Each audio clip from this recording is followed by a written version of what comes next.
Mike Tedeschi, Wealth Management Advisor at Perspective Wealth Planning with this week's market breakdown video. We're going to take a look at the four major U.S. indexes. We'll also jump in and take a look at the U.S. dollar and some commodities as usual. And then we're going to jump into the rotation that we are seeing back out of the S&P 500 and back into small caps and tech. And we're also going to take a look at some bear market probability cycle data that goes all the way back to the 1950s. And we're going to pay very close attention to what that data said in the 1970s when we had inflation as our biggest concern. Let's jump right into it here. So S&P 500 still trading up just shy of those all-time highs, still trapped nicely in that range. A market does look extremely strong. Again, we're paying very close attention for that break over that 4240 zone to new all-time highs. Or on the downside, we'd start to get concerned if the S&P 500 fell back below that 4050 level. Let me take a look in at the Dow Jones. Very similar looking chart, just below those all-time highs, trading in a range here for the last month or two, still up and very strong looking. Levels we're watching, that 35,100 level, and we're also looking on the downside for that 33,500 level. When we come in now and we take a look at the Nasdaq also right up there at those highs. You can see it's less of a range than the rest of the indexes that we've just taken a look at because we do have higher lows that are put in. This is more of an ascending triangle pattern than it is necessarily a range. Bearish underneath of that 12,000 zone, extremely bullish above that 14,100 zone. So we're going to continue to watch that. And we want to take a look in at the Russell. Now the Russell has been a leader here on a percentage basis over the last week or so over the S&P 500 and the Dow. It's back up to those highs. Now this firmly is trapped inside a range. It's been in a range for much longer. So when we looked at the S&P 500 is in a range for about a month and a half. The Russell's really been trapped in this zone since January.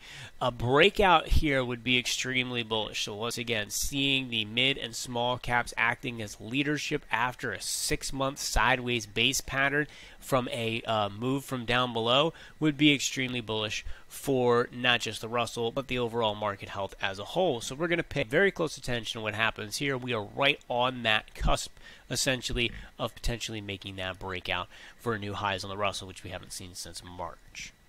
Now, we want to take a look at the U.S. dollar. The U.S. dollar is still fighting down on this level. You know, every time I pull this up, I pull that major monthly chart up because, again, I just want to highlight how important this zone is. I know the U.S. dollar doesn't move very fast, which is what you want out of a currency. You don't want your currency fluctuating by huge percentages in a short period of time. That's not a good thing. But what happens here, and it may take another 6 months, it may take another year for this to play out, is going to be very, very important. If we do break below that 89, 88 level on the U.S. dollar, that does change a lot of things for us, so we want to continue to highlight that. Now, we jump in here, we take a look at oil. Oil is above that 70 mark.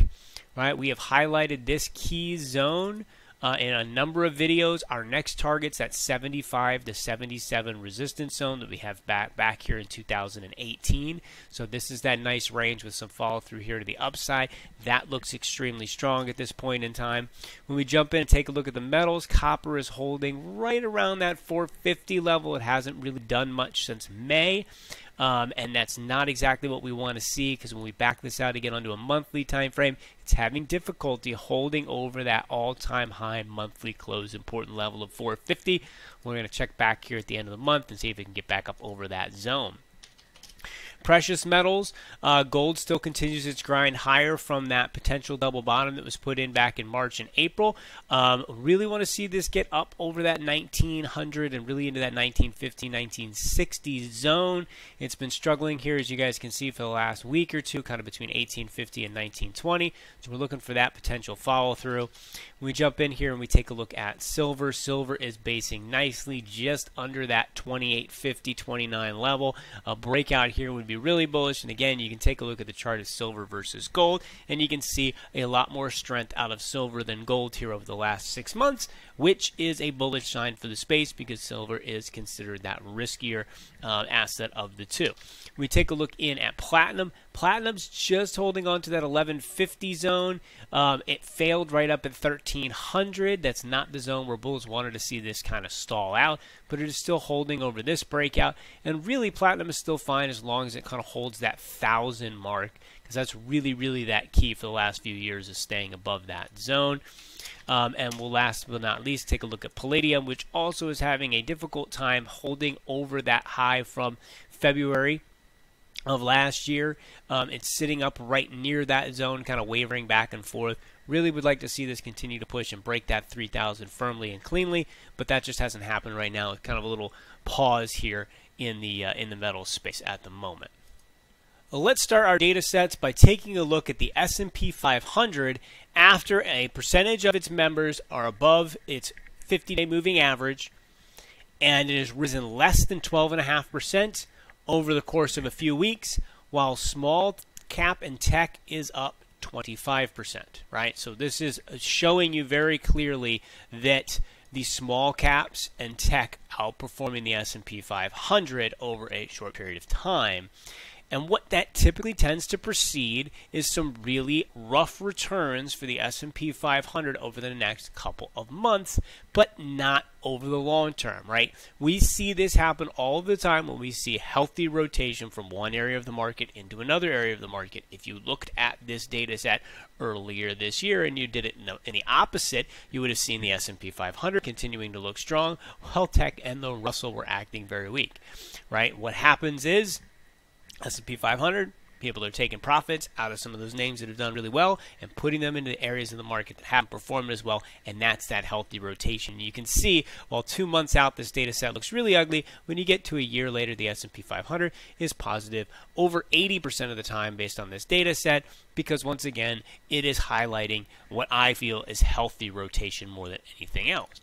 When we look at this data for the Russell and the Nasdaq, you can see they are more positive than the S&P 500 is in that same time frame. Russell's sitting at 64% positive, the Nasdaq at 55%. The Nasdaq did suffer a little bit 1 month out historically on this data set, being positive 36% of the time, but the Russell was above average across the board. So again, looking at that, it kind of is that healthy rotation. We'll see if the Russell can actually break those highs here. That's what we're paying attention to. When we look at the bear market probability model, we can see that we are above that 65% zone. The annualized return for the S&P 500 is only 3%. We're there about 23% of the time.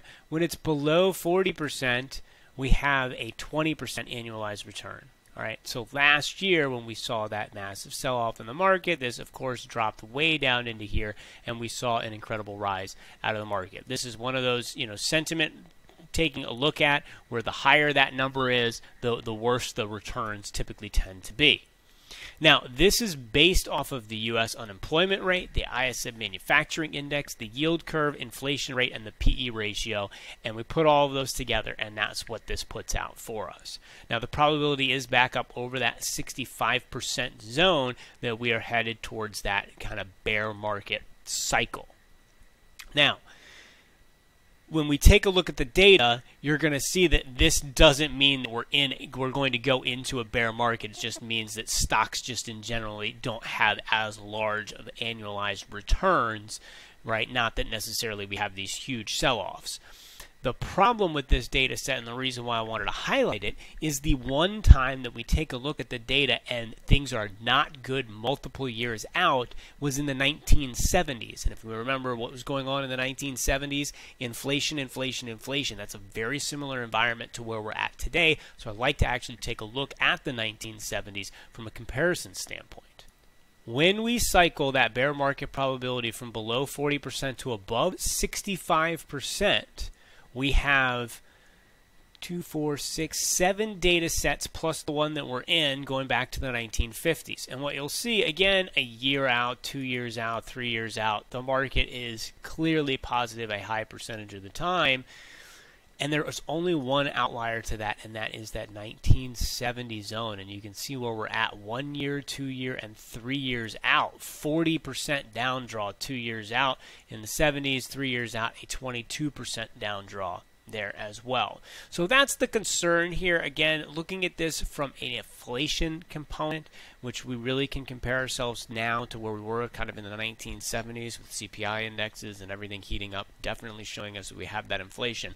That becomes that major concern if the Fed has to hike rates in order to curb that inflation like they did in the 70s. That does not do well for the market. So this is another one of those where we have to pay very close attention to what the Fed is doing, right? If they make the same kind of decisions that they've made in the past, it doesn't necessarily bode well for stocks. So we will keep paying attention to this.